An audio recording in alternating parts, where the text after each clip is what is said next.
Assalamualaikum warahmatullahi wabarakatuh. Saya Irmada Aureliana dari kelas 2A Teknologi Pendidikan. Di sini saya akan mempresentasikan mengenai artikel yang saya buat dengan judul Pemanfaatan Sampah Plastik dengan subjudul Penggunaan Teknik Ecobrik sebagai Solusi Pengelolaan Sampah Plastik. Artikel ini saya buat dengan latar belakang sampah anorganik, khususnya plastik, selalu menjadi permasalahan serius yang hingga saat ini belum seluruhnya terselesaikan, terutama di Indonesia. Plastik ini sudah tidak asing lagi dalam pemakaiannya di kehidupan sehari-hari. Misalnya saja dalam bungkus makanan, plastik sudah menjadi andalannya. Penggunaan plastik memang tidak bisa terlepas dari kehidupan kita. Selain karena murah dan mudah didapat, juga sangat efektif untuk digunakan karena sifatnya yang fleksibel, ringan, kuat, dan tahan terhadap korosi. Namun, dari sekian banyak kegunaan plastik ini, tentu plastik ini memiliki dampak yang besar bagi kehidupan kita karena penggunaan yang sangat marak. Saat ini tercatat ada sekitar 322 ton sampah per hari yang diproduksi oleh Indonesia, sehingga Indonesia menjadi urutan kedua penghasil sampah terbanyak di dunia setelah Cina.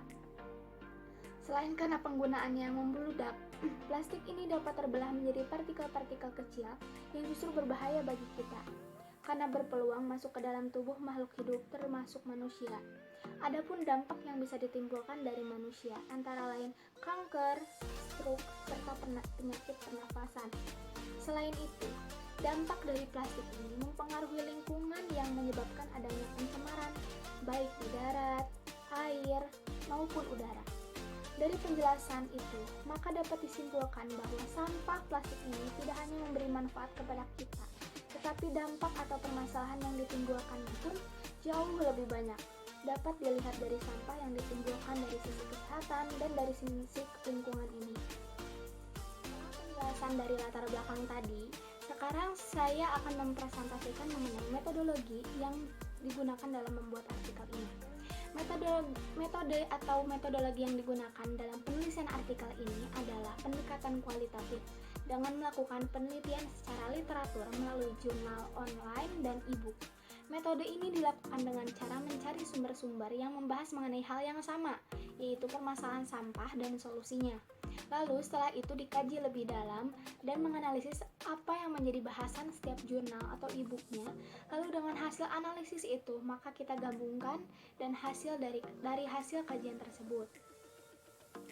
Dan hasil dari analisis metode pendekatan kualitatif literatur tadi adalah salah satu solusi dari sampah yang menumpuk adalah dengan adanya bank sampah. Setelah itu, kita bisa menindaklanjuti sampah yang terkumpul dalam bank sampah itu menjadi ecobrik.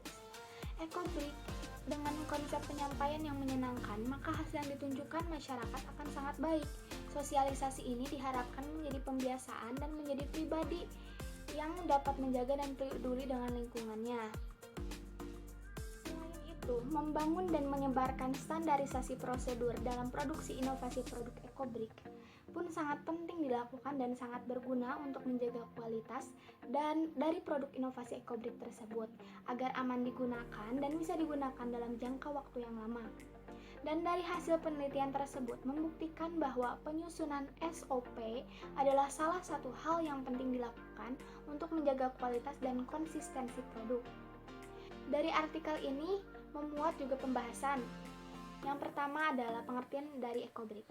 Ecobrik adalah salah satu cara penanganan limbah plastik dengan cara mengemas plastik yang bersih dan kering ke dalam botol plastik hingga kerapatan yang ditentukan. Alasan mengapa teknik ecobrik ini harus dilakukan untuk penanganan sampah plastik ini adalah karena teknik ini sangat mudah dilakukan oleh siapapun dan media juga bahan yang dibutuhkan tidak sulit ditemukan.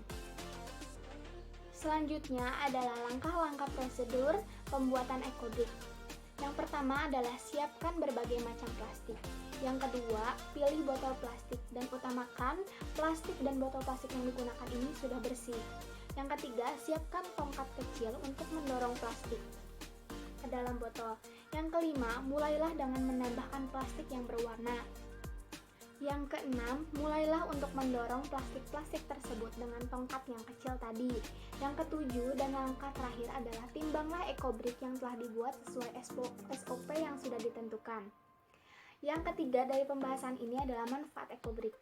Manfaat ekobrik selain dapat mengurangi dampak yang disebabkan plastik, teknik ini juga dapat menambah nilai seni dalam suatu benda. Tak hanya itu, ekobrik juga bisa dimanfaatkan sebagai bisnis. Kita bisa berinovasi, sehingga ekobrik juga dapat memberikan peluang usaha baru dengan nilai jual yang tinggi, dengan modal yang tidak besar bagi masyarakat. Dari pembahasan mengenai latar belakang, metodologi, hasil, dan juga pembahasan tadi dapat disimpulkan bahwa kesimpulannya, permasalahan sampah plastik yang terjadi di Indonesia ini sungguh tidak sedikit dan tidak bisa disepelekan. Dampak plastik yang dapat menimbulkan pencemaran pada air, tanah, dan udara, terganggunya rantai makanan, menyebabkan polusi udara, dan pencemaran tanah ini sudah seharusnya segera diatasi. Salah satu solusinya adalah dengan memanfaatkan plastik menjadi ekobrik. Teknik ini sangat mudah untuk dilakukan, maka kita sebagai penghuni bumi sudah sepatutnya menjadi bagian untuk menghentikan permasalahan-permasalahan yang terjadi di bumi kita, yaitu dengan menjalankan dan mencoba membantu mengurangi permasalahan sampah plastik yang menjadi topik utama dalam artikel ini.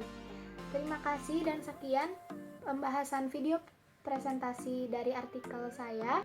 Mohon maaf apabila ada kesalahan.